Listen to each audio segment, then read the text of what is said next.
દેશમાં અનેક સળગતા પ્રશ્નો છે. દેશમાં અનેક સળગતા પ્રશ્નોને લઈને વિપક્ષ અલગ અલગ જગ્યા પર અવાજ ઉઠાવી રહ્યું છે, વિરોધ કરી રહ્યું છે. આણંદ જિલ્લા કોંગ્રેસ દ્વારા વિરોધ કરવામાં આવ્યો છે. ભાવનગર લઠ્ઠાકાંડ એટલે કે નકલી દારૂમાં ઘણા બધા લોકો મોતને ભેટ્યા. ઇવન એટલું જ નહીં, દેશમાં ગરીબી પણ એટલી છે, દેશમાં ભ્રષ્ટાચાર પણ એટલો છે, દેશમાં વધતી જતી મોંઘવારી પણ એટલી છે. અલગ અલગ રીતે તમામ વસ્તુઓના ભાવ વધી રહ્યા છે. લઠ્ઠાકાંડ, દારૂનો વેપલો, ડ્રગ્સનો વેપલો, તમામ જે દૂષણો છે એ દેશમાં દૂષણો દૂર થાય તે માટે સરકાર કામ કરે. સરકાર સ્પષ્ટ નિર્ણય લે, સાચો નિર્ણય લે અને જે તે જવાબદાર વ્યક્તિઓને છૂટા કરે, જવાબદાર મંત્રીઓના રાજીનામા લે. અલગ અલગ રીતે સત્તાધારી પક્ષ એટલે કે ભાજપ સરકારનો વિરોધ નોંધાવી રહ્યા છે. આણંદ જિલ્લા કોંગ્રેસના પૂર્વ મંત્રી ભરતસિંહ સોલંકી તેઓ પણ આ વિરોધમાં સામે આવ્યા છે.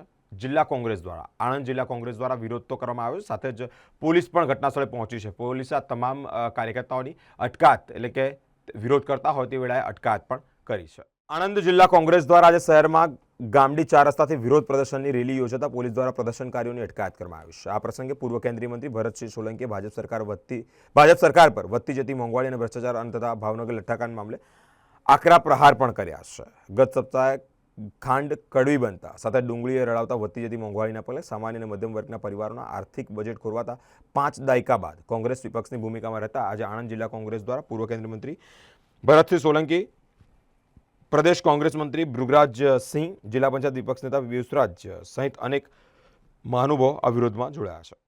જે પ્રકારે રાજ્યમાં અને દેશમાં ભારતીય જનતા પાર્ટી ગુજરાતમાં છેલ્લા 30 વર્ષથી અને દેશમાં 12 વર્ષ કરતા વધારે સમયથી રાજ કરી રહી છે. જ્યારે વોટ લેવા હતા ત્યારે પ્રજાને ઠાલા વચનો આપ્યા, મોંઘવારી સસ્તી કરીશું, 50 દિવસમાં ભાવ ઘટાડીશું, અનેક વચનો આથી આપ અને પ્રજા સૌ સારી રીતે વાકેફ છો. પણ જેમ જેમ સમય જતો ગયો પ્રજા આશા રાખતી રહી, ધીરજ રાખતી રહી, પણ મોંઘવારીએ માજા મૂકી. પેટ્રોલ ડીઝલના ભાવ વધ્યા અને હવે ઇથેનોલ નાખી અને પેટ્રોલથી ગાડીઓ, કાર, વાહનો, સ્કૂટર બગડે એવી પરિસ્થિતિનું નિર્માણ થયું છે. ગડકરી સાહેબ પહેલા બહુ મોટી મોટી વાત કરતા હતા અને એમના પર વડાપ્રધાનના 4 હાથ હતા, પણ એ જ ઇથેનોલનો ઉપયોગ કરવા માટે લોકોને ખાવાની ખાંડ, ગોળ, શેરડી એ મોંઘી કરી અને તહેવારોમાં પણ લોકોને નુકસાન કરવાનું પાપ ભારતીય જનતા પાર્ટીએ કર્યું છે. કોંગ્રેસ પક્ષ પ્રજાની પડખે ઊભો છે અને એટલા માટે જ લોક જાગૃતિ પ્રજાની પડખે ઊભા રહી અને આજે આ મોંઘવારી માટે અમે આંદોલન શરૂ કર્યું છે. લઠ્ઠાકાંડ બાબતે શું કહેશો?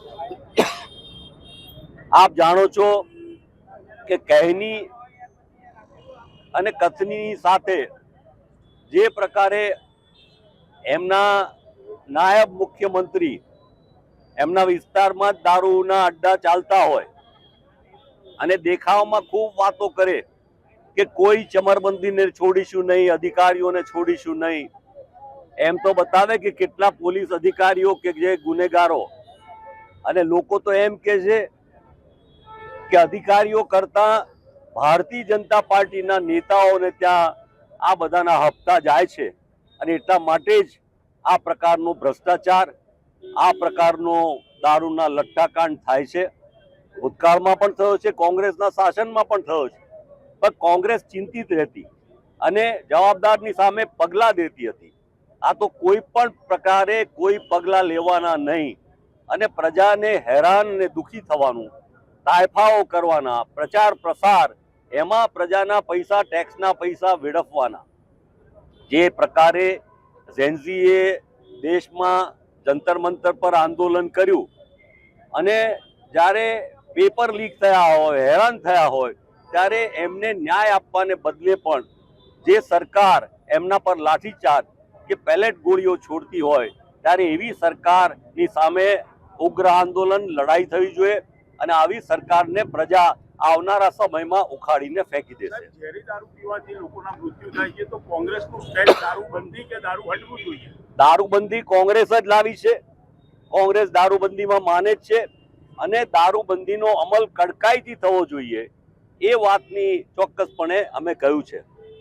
મને એકવાર ગઈકાલે જ એક પત્રકાર મિત્રે એક મારી ડિબેટમાં પૂછ્યું કે તમે એમ કહ્યું હતું કે 2021માં કે જો મહિલાઓ છૂટ આપશે તો કોંગ્રેસ વિચાર કરશે દારૂબંધી હટાવવા માટે. પણ આપણે જ જાણીએ છીએ કે સૌથી પહેલો વિરોધ જ મહિલાઓ કરે છે. તો કોઈ પણ સંજોગોમાં ગુજરાતમાંથી દારૂબંધી નહીં જાય અને કોંગ્રેસની આવનારી સરકાર દારૂબંધીનો કડક અમલ કરશે અને નવયુવાનો અને એનું જીવન બચાવવા રક્ષવામાં મોટો ભાગ ભજવશે.